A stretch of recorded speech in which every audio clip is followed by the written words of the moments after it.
Borneo Highland Resort tersergam indah di kemuncak Gunung Pedawan. Resort ini menjadi mercu tanda kepada sesiapa sahaja yang bertandang ke daerah ini. Malahan, resort ini melambangkan pembangunan hasil kerjasama kerajaan untuk memajukan daerah Pedawan. Namun, di sebalik kemasyhuran resort ini, mungkin tidak ramai yang mengetahui bahawa kampung-kampung di sekitarnya banyak ketinggalan dari segi peningkatan taraf pemodenan infrastrukturnya. Sebagai contoh, Ulu Bengoh yang hanya terletak kira-kira 6 hingga 8 km dari resort yang terkemuka ini. Terdapat 4 buah kampung yang terletak di Ulu Bengoh, iaitu Kampung Said, Kampung Pain Bojong, Kampung Semban dan Kampung Rojoy. Bagi mereka yang buat pertama kalinya menjejak kaki ke Ulu Bengoh, pengalaman untuk sampai ke 4 penempatan ini mungkin tidak dapat dilupakan. Perjalanan dari Kuching mengambil masa antara 45 minit ke 1 jam untuk sampai ke Kampung Bengoh. Dari Kampung Bengoh, pengunjung akan merodah hutan dengan berjalan kaki untuk sampai ke perkampungan ini. Penempatan terdekat ialah Kampung Said. Di sinilah terletaknya persimpangan jalan, iaitu salah satu denai menuju ke Kampung Pain Bojong dan Kampung Semban. Simpang yang satu lagi menuju ke Kampung Rojoy. Jika berkesempatan bertandang ke Kampung Bojong, lengoh dan penat meredah hutan mungkin akan hilang sejenak tatkala menikmati keindahan air terjun yang letaknya di tengah-tengah kampung ini. Bunyi deruan air terjun ini, sejuk air yang menyegarkan dan angin sepoi-sepoi bahasa menggamit suasana yang amat mendamaikan. Inilah keindahan alam ciptaan Tuhan yang terdapat di Ulu Bengoh.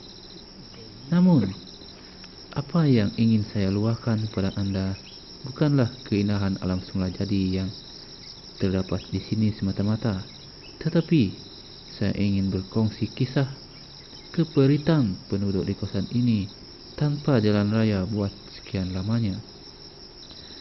Mungkin ramai orang yang heran mengapa kawasan Ulu Bengoh masih belum dihubungkan dengan jaringan jalan raya seperti di tempat-tempat lain, walhal Sarawak telah menjangkau 46 tahun merdeka dalam Malaysia.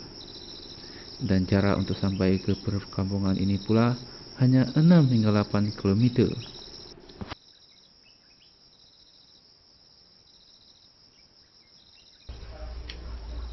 Selama saya berjalan, kami mengambil masa untuk sampai dari Bengoh ke Kampung Bojong adalah dalam masa 2 hingga 3 jam begitu, bergantung kepada apa yang dibawa, Dipikul lah.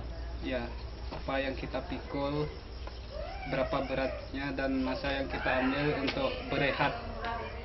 Dan kemudian dari Bengoh sampai ke Semban mengambil masa selama 3 hingga 4 jam lah, termasuk waktu rehat Di tengah jalan. ya.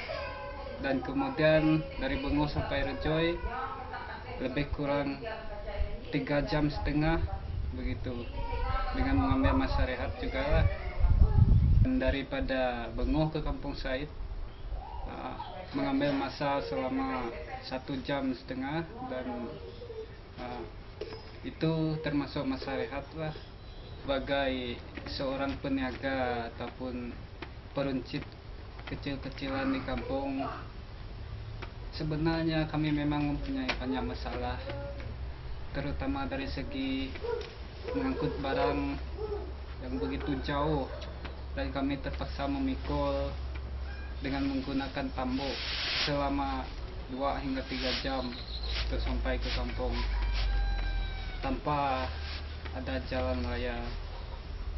Dan untuk seorang yang berumur 40 tahun begitu, biasanya jarang akan pikul benda yang seberat 35 kg ke atas lah. Dan biasanya bagi saya yang berumur 23 tahun, saya akan pikul barang yang tidak mencecah ke ada 40 kg lah sekali bawa sampai kampung. Berdasarkan apa yang saya lihat, harga barang yang kami beli daripada kampung Bungo, Orang tengah lah.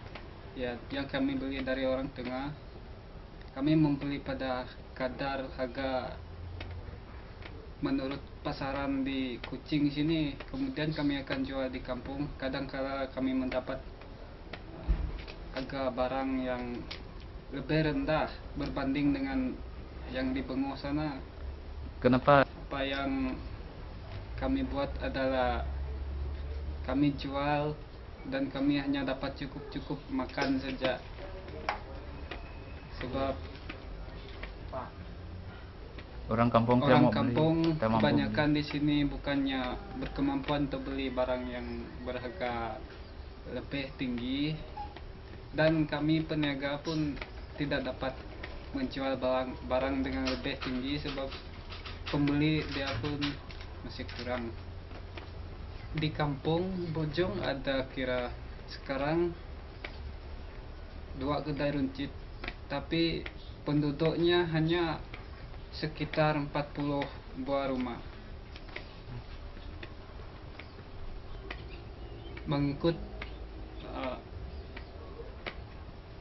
apa yang diwar-warkan oleh penduduk dulu, mereka memang ada minta kerajaan ataupun institusi swasta untuk mendirikan jalan ke kampung, tetapi jalan tersebut ada dijanjikan tetapi ditunda-tunda sehingga ke hari ini.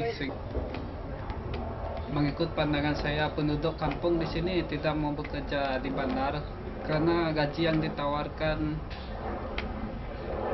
biasanya tidak mencukupi, sekitar 600 begitulah. Kemudian untuk sewa rumah dan kemudian makan minum itu dikira memang tidak mencukupi, dan ada simpanan pun sekitar 200 sebulan dan memang tidak berbaloi.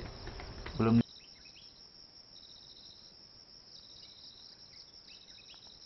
Ulu Bengo terletak di bahagian Kuching, Sarawak. Bandar Kuching adalah bandar paling maju dan merupakan ibu negeri Sarawak. Namun persoalannya, kenapakah selama ini pembangunan itu tidak pernah sampai ke Ulu Bengo? Bersama saya lagi dalam episod yang akan datang untuk merungkai keunikan, permasalahan dan keperitan penduduk di kawasan ini.